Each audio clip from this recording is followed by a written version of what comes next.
가끔 이렇게 몸이 안 좋아서 병원에 가서 진단을 받을 때가 있잖아요. 막 머리가 계속 아픈 거예요. 그래서 진단을 받습니다. 막 사진도 쫙 찍습니다. 그런데 원인을 잘 몰라요. 그거를 Medically Unexplained Symptom, MUS라고 부릅니다.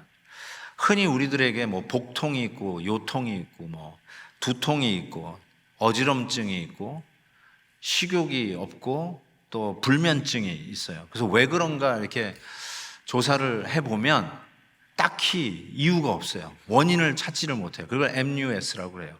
Medically Unexplained Symptoms.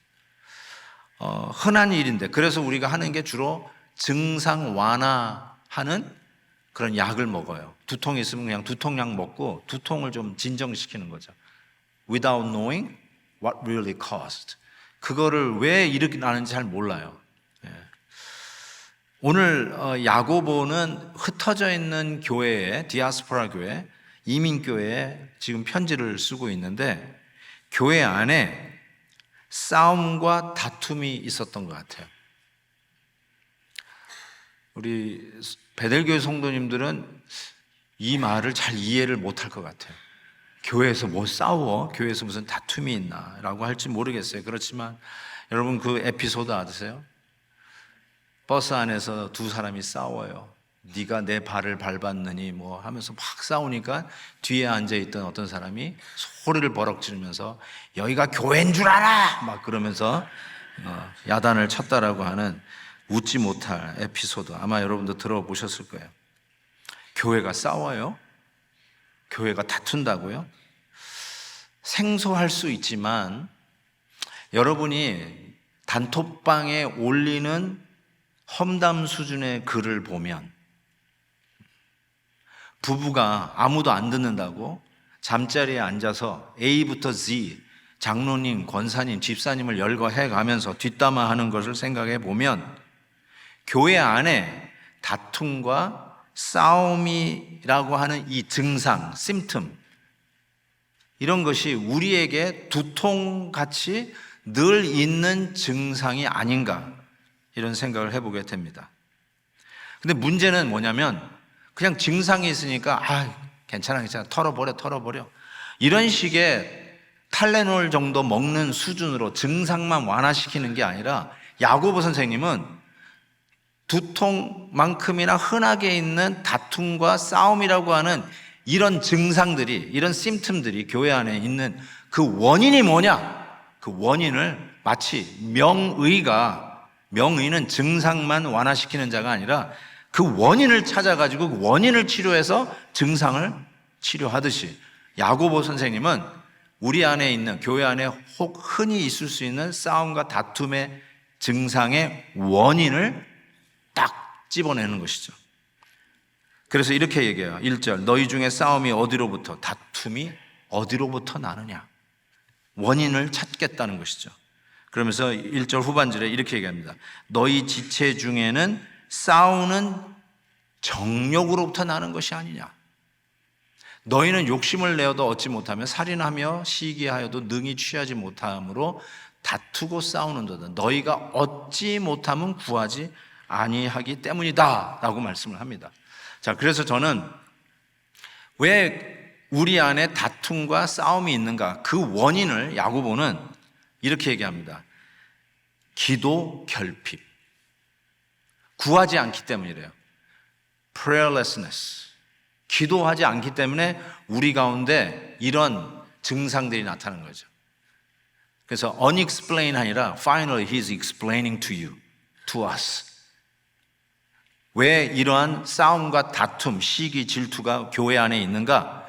기도를 하지 않아서요. 기도를 안 해서. 물론 야고보는 오늘 말씀에 정욕으로부터 온 것이 아니냐 하고 정욕에 먼저 방점을 찍었습니다. 그런데 제가 왜 기도 결핍, prayerlessness, 왜 기도를 하지 않는 것으로 원인을 꼽아내냐면은 기도를 하는 분은 이런 은혜가 있어요. 하나님과 튠업 되는 은혜가 있어요. 튠업이 돼요. 마치 자동차가 튠업을 해야 다시 정상으로 돌아가듯이 피아노가 일정 기간 계속 튠업을 하지 않으면 아웃 오브 튠이 되잖아요. 그래서 튠업을 해야 돼요. 그런 것처럼 기도는 하나님 중심에 튠업하는 거예요. 우리가 we off the line. 그러면 기도하는 사람은 계속해서 하나님하고 튠업이 되는 것이죠. 그러면 나의 삶 속에 어떤 어려운 일이 있고 다투고 싸울 만한 소지가 있을 수 있어요. 뭐 어떻게 모든 것이 다 잘 되겠어요. 다투고 싸울 만한 여지가 있는 그런 상황을 하나님하고 튠업하면서 하나님의 시야로 그 사건을 해석하는 지혜를 얻게 돼요. 그거를 하나님의 시야로 보는 그 해석을 하게 되면 내가 원하는 대로 일이 되지 않아도 그것에 대한 복수심을 갖거나 남을 해치는 파렴치한 그 행동, 그런 생각까지는 가지 않습니다. 그게 기도하는 사람이 누리는 혜택이에요. 기도하면서 하나님에게 자꾸 튠업이 되면 일이 내 마음대로 되지 않아도 하나님의 시야로 해석하면서 복수심이나 그 일의 원인 제공자라고 스스로 생각하는 그 누구를 해치거나 복수하거나 하는 이런 비인간적이고 파렴치한 생각을 하지 않게 된다는 거예요. 그거를 절제하게 된다는 거죠. 그래서 하나님을 믿는다고 하면서 기도하지 않으면, 오늘도 이렇게 예배드리러 나왔는데 여러분의 삶 속에 기도가 결여되어 있으면, 그러면 여러분에게 어떤 현상이 오냐면 만족함이나 감사하는 마음이 사라지게 돼 있어요. 기도를 하면 하나님과 친근해져요. 하나님하고 가까워져요. 그러면 하나님하고 친근해지면 오는 영적인 충만함이 있습니다. 그러니까 기도하지 않으면 이 충만함이 사라지고, 충만함이 사라지면 감사가 사라집니다. 이 크리스마스 시즌에 감사할 것이 얼마나 많이 있어요. 그런데 감사할 제목이 잘 떠오르지 않고 감사할 사람이 떠오르지가 않아요. 그래서 크리스마스 카드를 누구에게 써서 감사한 마음을 표현할 생각조차도 못하는 사람이 돼버려요. 정말 이상한 사람으로 변해가는 것을 깨닫게 되는데, 그게 어떻게 시작된 거냐? 기도 결핍, 기도 결려, prayerlessness, 기도를 하지 않는 데서부터 왔다라고 야고보는 그 원인을 정확하게 이야기하고 있죠. 그런데 혹자는 이렇게 얘기할 수도 있어요. 목사님, 저는 기도를 하는데요, 기도를 하는데도 여전히 부글부글 싸우는, 이 다투고 싶은 마음이 생기는데요, What's wrong with me? 그럼 뭐가 잘못된 거예요? 이렇게 혹시 물어보실 분이 계실까 봐 야고보는 이렇게 얘기합니다. 3절에 보니까 구하여도 받지 못함은 정욕으로 쓰려고 잘못 구하기 때문이라. 기도했다고요? 근데 잘못 구한 거죠. 저는 이걸 잘못 구한 걸 뭐라고 표현하냐면 오염된 기도, 이렇게 표현하고 싶어요. Polluted prayer. 오염됐어요. 기도가 오염될 수 있어요. 여러분이 속지 말아야 될 것은 기도한다고 다 거룩하고 다 경건한 건 아닌 것 같아요. 그 대표적인 인물이 바리새인입니다. 바리새인은 경건한 척하기 위해서 기도했어요. Pretend to be holy by having a behavior of prayer. 그게 바리새인이었어요. 그런 모습이 우리에게도 있을 수 있어요. 오염되셨어요. You are contaminated. You are stained. 자기 과시, 자기를 드러내기 위한 것. 저는 기도하는 사람들을 유심히 봅니다. 새벽 기도에 나오는 분들을 저는 거의 알아요. 한 분 한 분 이름까지는 다 모르도 제가 거의 다 압니다. 안 나왔다가 나오면은 저에게 바로 보고가 들어옵니다. 그리고 나왔는데 안 나오신 분도 보고가 들어와요. 왜 안 하세요? 기도 열심히 하시다가 왜 안 나오세요? 여쭤보고 싶어요. 기도 응답이 됐다고요? 아닐걸요? 진짜 기도하는 사람은 꾸준히 기도하죠. 하다가 하지 않는 거는 바로 이 polluted prayer에 오염된 기도에 있을 수 있는 확률이 아주 큽니다. 자기의 경건을 나타내는 거죠. 그게 바로 잘못 구하는 기도, 잘못 구하는 기도도 있다는 것을 야고보 선생님은 딱 지적하고 있는 것이죠. 저는 그 예가 성경에도 나오는데 저는 그것이 가인의 예라고 생각이 듭니다. 창세기 4장을 보시면 제가 이렇게 여러분에게 소개하고 싶어요. 여호와께서 아벨과 그의 제물을 제가 기도, 저 가로는 제가 해석한 거예요. 제물을, sacrifice를 우리가 기도도 하나의 제물이거든요. 아벨의 기도는 하나님이 받으셨어요. 그런데 가인과 가인의 기도는 받지 아니하셨어요. 그래서 가인이 몹시 분한 거예요. 기도는 했는데 기도를 받지 않으셨어요. 그랬더니 가인이 어떻게 행동하냐? 여호와께서 가인에게 이렇게 얘기해요. 네가 분하구나. 왜 그러냐? 네 안색이 변했다. 왜 그래? 그랬더니 7절에 네가 선을 행하면서도 어찌 낯을 들지 못하겠으며 선을 행하지 아니하면 죄가 문에 엎드려 있느니라. 네가 죄가 너를 원하나 너는 죄를 다스리라. 이렇게 하나님 말씀하셨거든요. 이 죄가 여러분의 문 앞에 엎드려져 있는 사자처럼, 늑대처럼 여러분의 문 앞에 딱 엎드려 있는 거예요. 그게 뭐냐면 문만 열면 그냥 잡아먹으려고. 아주 그 그림책 보듯이 하나님이 표현하셨어요. 그게 뭐냐? 경건한 척 잘못 구하는 기도. 내가 이 기도를 통해서 내 동생 아벨보다는 더 탁월하고 더 경건하다, 이거를 증명해내려고 하는데 하나님께서 너는 아니야. 오염된 기도를 드리는 너는 아니야. 바로 그것에 죄가 벌써 문 앞에 엎드려 있는데 결국은 그 죄를 웰컴한 거죠. 그 죄에 꿀꺽 삼켜서 그 다음에 뭘 했어요? 가인이 그의 아우 아벨에게 말하고 그들이 들에 있을 때 가인이 그 아우 아벨을 쳐 죽이니라. 인류의 첫 살인범이 되는 이런 엄청난 결과를 가져온 것이죠. 그게 싸움과 다툼이에요. 상상할 수 없는 교회 안에 있는, 디아스포라 교회 안에 있는 싸움과 다툼의 원인. It's not MUS. 우리 야고보는 확실하게 이거는 explainable, 설명이 가능한 거. 왜 그런가? 기도하지 않아서 그래요. 그리고 기도를 했다면 오염된 기도를 했어요. 자기의 경건을 남보다 더 탁월하다고 드러내고 과시하기 위해서 했던 그 기도, 오염된 기도, 그것이 바로 다툼과 싸움의 원인이다 라고 딱 집은 것이죠. 그러면서 이렇게 기도도 하지 아니하고 교회는 다니면서, 그리고 교회는 다니면서 기도는 한다는데 자기 과시를 위한 기도, 오염된 기도를 하는 자들을 야고보는 이렇게 불렀어요. 자 보세요. 4절 보세요. 간음한 여인들아. 왜 여자라고 부르는지는 모르겠지만 간음한 여인들아, 세상과 벗된 것이 하나님과 원수됨을 알지 못하느냐? 그런즉 누구든지 세상과 벗이 되고자 하는 자는 스스로 하나님과 원수되는 것이다 라고 얘기했어요. 저는 여인들에다가 괄호를 쳤어요. 제가 일부러 괄호를 쳤어요. 왜냐하면 거기다가 우리 이름 넣자는 거예요. 간음한 김한효야, 이런 식으로 여러분의 이름을 넣으라는 거죠. 실은 우리가 간음했다는 말이 무슨 뜻인지 아시잖아요. 이거는 교회 밖에 있는 사람을 두고 하는 말이 아니에요.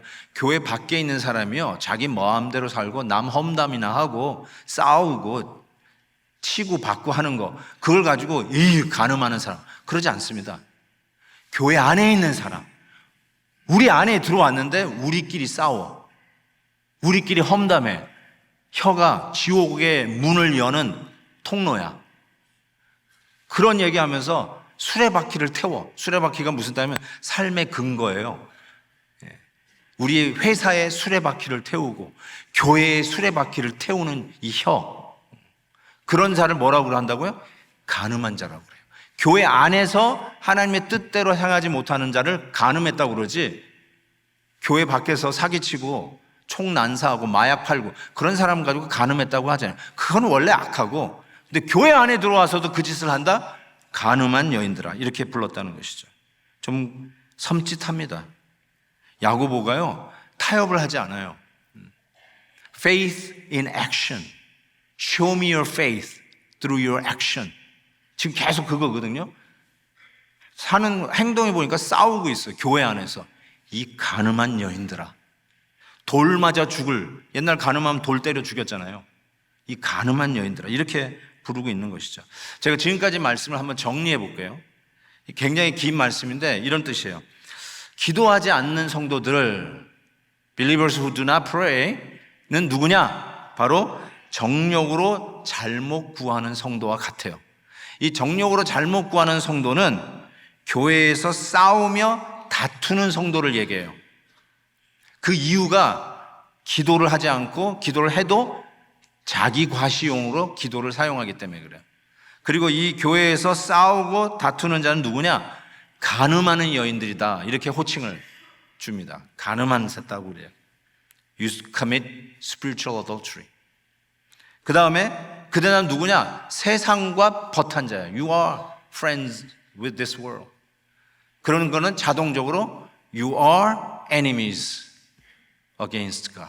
하나님과는 원수된 자다. 정리가 되죠? 지금 야고보가 지금 이 설명을 하고 있습니다. 세상과 벗된 자는 하나님과 원수된다. 저 여러분에게 여쭤보고 싶어요. 여러분은 하나님과 벗입니까? 하나님과 원수입니까? 벗은 우리가 요즘 잘 안 쓰죠? 이런 말.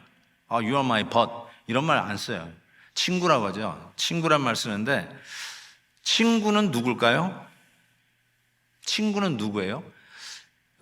좀 이렇게 표현하면 어떨까요? 좀 편한 사람. 편한 사람. 그래서 막 반말을 해도 괜찮은 사람. 야, 이리 와, 저리 가. 이럴 수 있는 사람. 편해요, 편해. 이렇게 얘기할 수 있어요. 오늘 저녁에 같이 밥 먹는 사람. 오늘 크리스마스 이브 날에 누구랑 밥 먹으세요?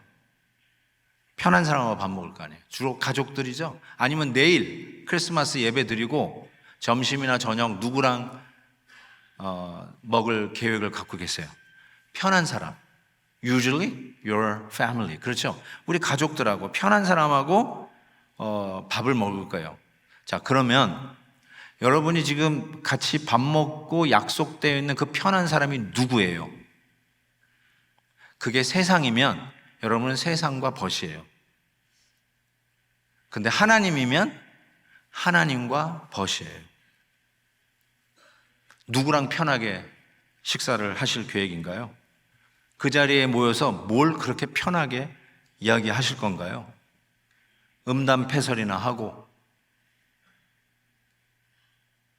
험담이나 하고 교회 욕이나 하고 목회자 욕이나 하고 그게 편하세요? 막 그냥 담배나 줄담배 피고 이술 저술 뒤 마시면서 취해가지고 절제되지 않은 혀를 막 얘기하는 그런 친구들하고 밥 먹을 계획을 갖고 계세요? 여러분, 그게 야고보는 뭐라고요? 세상과 벗된 자예요. 그거는 자동적으로 하나님과 원수된 자라는 것이죠. 그걸 뭐라고 부른다고요? You are committing adultery. 간음한 자라는 거예요. 교인이 그러면 간음한 자예요, 그게. 세상이 그러면 그렇다 치는데 교인이 그러면, 예수 믿는 사람이 그러면 간음한 자다. 이렇게 이야기하는 것이죠.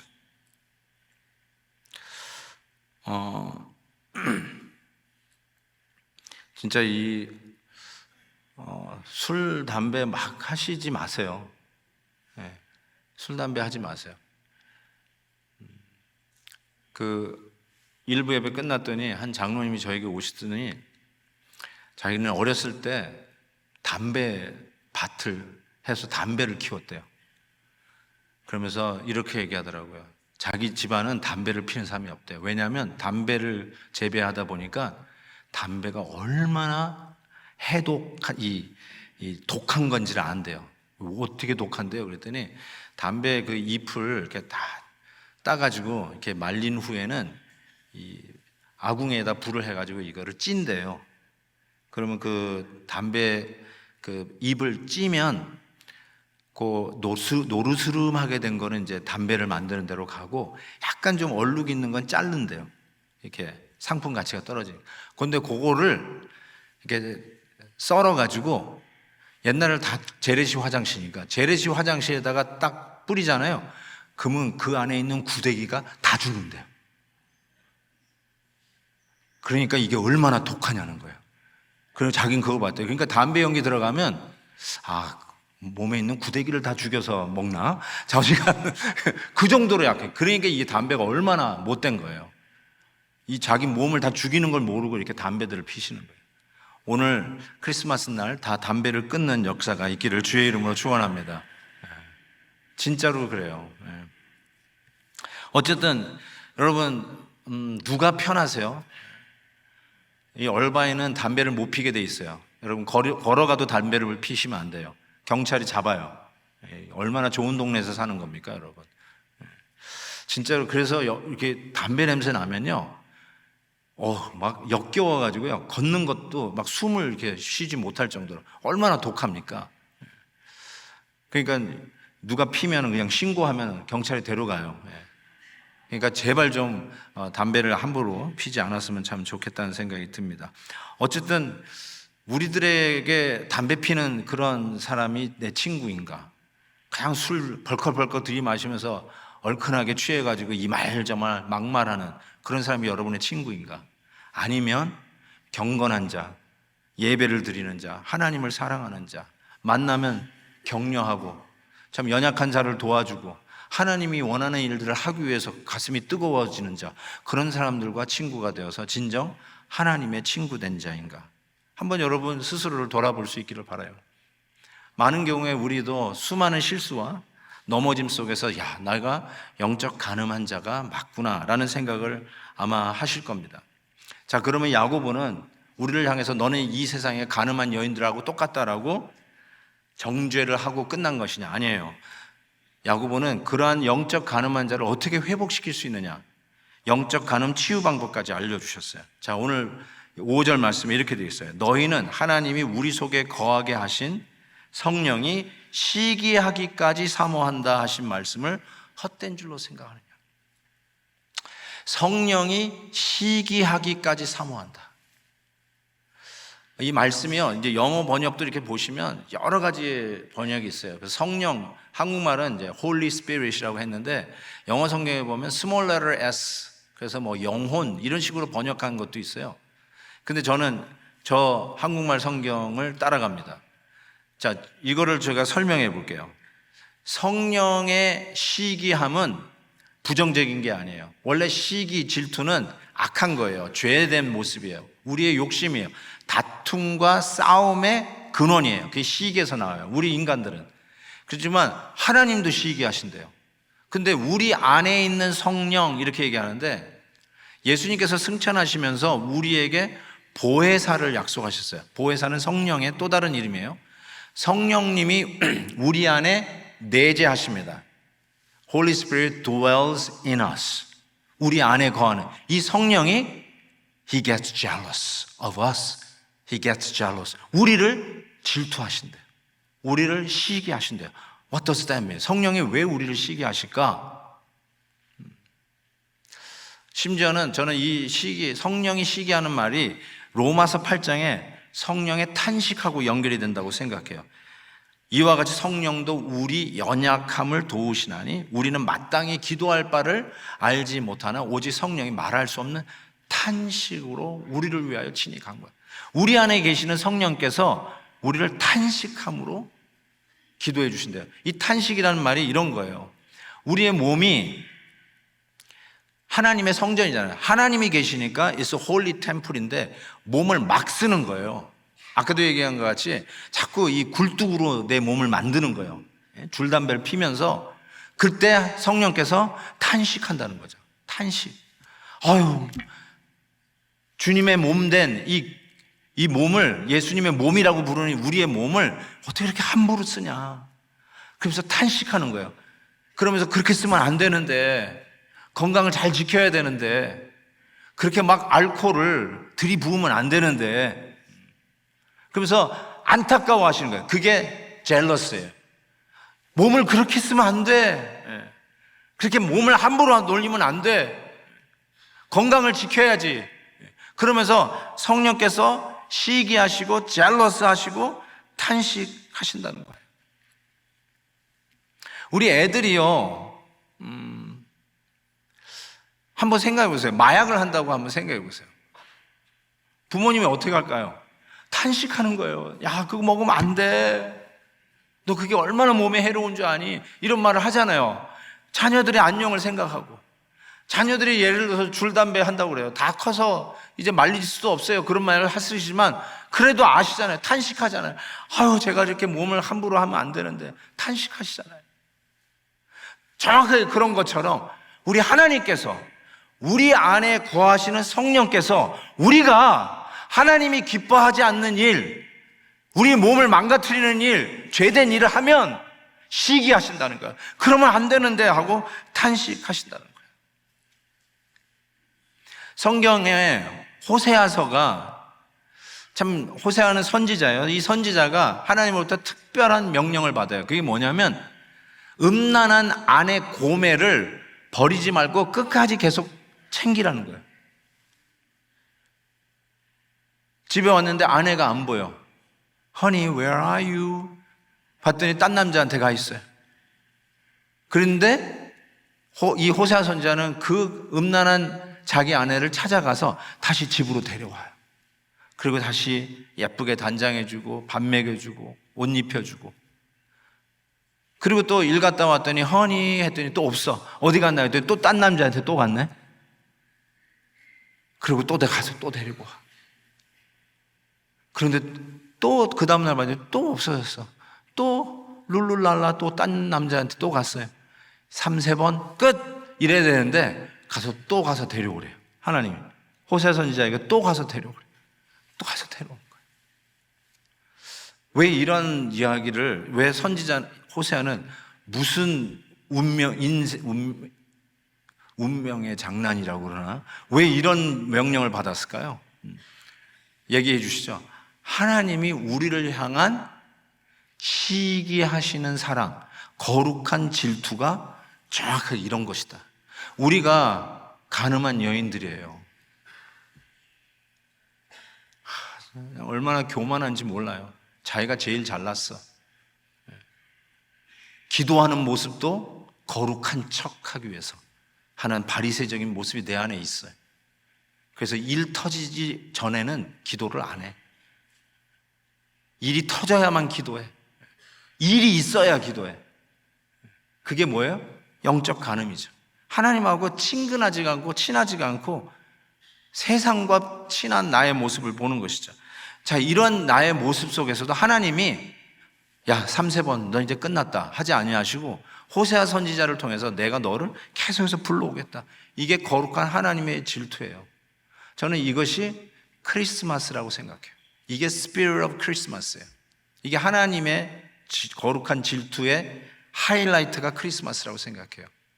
제가 왜 이렇게 생각하냐면 예수님께서 마태복음에 보면 이런 메시지를 전한 적이 있어요. 하나님께서 마치 이런 땅 주인이에요. 그래서 이 땅에 농부들을 불러가지고 소작 농사를 짓게 했어요. 그래서 이제 주인이 이제는 이제 추수할 때가 됐다. 열매를 맺을 때가 됐으니까 자기 종을 보내가지고 그 약속된 추수할 거를 그냥 가져와라 하고 종을 보냈단 말이에요. 그런데 이 농부들이 주인이 보낸 종을 보고는 때려요. 그리고 죽이기까지 해요. 근데 이 주인이, 하나님을 이야기하는 이 주인이 또 다른 종을 보내요. 근데 또 때리고 죽여요. 또 다른 종을 보내요. 근데 또 때리고 죽여요. 이쯤 되면 군대를 끌고 가가지고 농부 다 죽여야 돼요. 그런데도 불구하고 하나님께서 이렇게 얘기해요. 이 주인이, 땅 주인이 이래요. 안 되겠다. 우리 아들을 보내자. 아들을 보내면 저들이 생각을 달리 하겠지. 그래서 아들을 보내요. 그게 크리스마스예요. 아들을 우리에게 하나님이 보내주세요. 그런데 어떻게 이 농부들이 반응했는지 아세요? 아들이 오는 걸 보고 저 아들은 이 땅의 상속자다.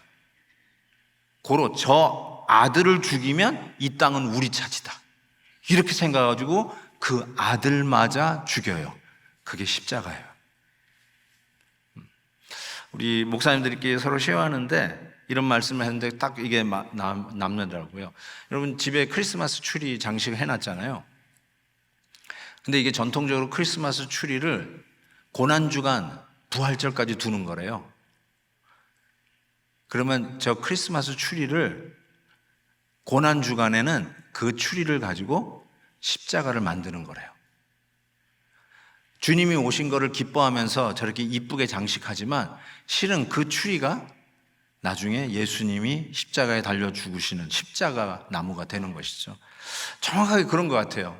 하나님은 계속해서 말 안 듣고 세상과 벗하고 영적인 간음을 지금도 짓고 있는 우리들을 향해서 내 안에 거하시는 성령이 그렇게 살면 안 돼 하면서 거룩한 시기와 질투, 탄식을 하시기까지 하는 그 사랑으로 드디어 임마누엘 예수 그리스도 당신의 아들을 우리에게 보내셨어요. 바로 그것이 오늘 우리가 기쁘다 구주 오셨네 할 수 있는 이유가 아니겠습니까? 저는 그런 의미에서 우리 하나님의 그 놀라우신 그 사랑을 이 영적 간음하는 죄에서부터 우리를 극복하게 하고 일어나게 하는 하나님의 거룩한 질투, 이 크리스마스라고 저는 생각해요. 폴 밀러의 사랑하다 살아가다 라고 하는 책이 있습니다. A Loving Life라고 하는 책인데요, 아마 루키에 대한 이야기입니다, 실은. 근데 어쨌든 저게 사랑하다 살아가다라는 책으로 번역이 됐는데, 저는 저 책을 읽다가 헤세드라는 말이 인자, loving kindness, 뭐 steadfastness, 뭐 이런 식으로 이렇게 번역이 되는데, 저는 오늘 말씀을 준비하면서 헤세드는 하나님의 거룩한 질투 이렇게 번역하면 딱 좋겠다는 생각이 딱 들었어요. 그래서 저기서 얘기하는 헷세에 대한 생각을 여러분하고 나눌게요. 헷세드란 하나님의 거룩한 질투란 성령이 시기하기까지 하는 그 시기란 뭔가 헌신과 희생이 결합된 말이고, 일방적인 one-way love고, 출구 전략이 없는 사랑이다. No exit strategy. 상대의 반응과 무관하게 사랑의 대상에게 자신을 얽어매는 것이 바로 헤세드, 즉 하나님의 거룩한 질투, 성령의 거룩한 시기다. 저는 이렇게 정의하고 싶어요. 이걸 알면, 이게 깨달아지면 오늘 말씀에 이 영적 간음을 극복하고 더욱 큰 은혜를, the greater grace, 더 큰 은혜를 얻게 된다고 오늘 성경이 얘기합니다. 6절부터 보세요. 그러나 더욱 큰 은혜를 주시나니. 더 큰 은혜를 받아야만 영적 간음에서 회복할 수 있어요. 그걸 이길 수 있어요. 세상과 친구 되려고 하는 이 욕심, selfishness, 이 정욕을 이길 수 있는 힘이 어디서 나오냐? 더 큰 은혜를 시기하시기까지 우리를 사모하시는 성령 하나님의 사랑, 하나님의 헤세드 사랑을 알 때 이 더 큰 은혜를 받게 된다는 거예요. 그래하면 이렇게 얘기하고 있어요. 7절 보세요. 그런즉 너희는 하나님께 복종할지어다. 마귀를 대적하라. 그리하면 너희를 피하리라. 마귀를 대적하십시오. 목사님, 마귀를 어떻게 대적해요? 보이지도 않는데. 그러니까 예를 들어서 욕심이 생기잖아요. 셀피시한 게 생각이 나잖아요. 막 다투려고 하는 영적 간음이 이게 자꾸 유혹이 되잖아요. 그때 어떻게 하라고요? 마귀야, 예수 그리스도의 이름으로 명하노니 물러가라. 대적하라는 거예요. 그게 그 뜻이에요. 가서 마귀 그림을 그려놓고 거기다가 막 돌을 던지고 뭐 이런 게 아니라, 속으로 이 욕심이 생길 때, 이런 싸움과 시기, 이런 죄악의 영적 간음들이 생길 때마다 사탄아, 예수 그리스도의 명하니 물러가라 하란 말이에요. 그러면 그 마귀가 피하리라. 해보시라는 거예요. 근데 제 앞에서 말로 이렇게 하는 건 아니고요. 목사님 앞에서 마귀야 물러가라 그러지 마시고 속으로 내가 다툼이 있고 시기가 있고 막 왜 이런지, 마귀가 날 건드리구나. 속으로 하는 거예요. 예수 이름으로 명하노니 물러가라. 그래서 이렇게 제 앞에서 막 그런 게 생각나면 막 이러시면 돼요. 그러면 마귀 쫓고 있구나. 이제 제가 이렇게 생각할 테니까 막 이렇게 하시라고. 하세요. 괜찮아요. 그러면 물러가요. 진짜 그 욕심이 물러가요. 그리고 보세요. 8절 하나님을 가까이 하라. 그러면 너희를 하나님이 가까이 하시리라. 친근해지라는 거. 하나님과 친근해져라. 죄인들아 손을 깨끗이 하라. 그리고 두 마음을 품은 자들아 마음을 성결하게 하라. 또 나왔어요. 성결. 우리 손자 이름이 또 나왔는데 성결이 뭐예요? 올린. 예수님에게 올린. 두 마음 갖지 말란 말이에요. 양다리 걸치지 말고 예수님에게 올린. 그게 성결이에요. 그래서 두 마음을 품지 마라. 성결하라. 예수님에게 올린하라. 슬퍼함에 애통함에 울지라도 너희 웃음을 애통으로 너희 즐거움을 근심으로 바꿀지어다. 겸손하라는 뜻이에요. 주 앞에서 낮추라. 그리하면 주께서 너희를 높이시리라.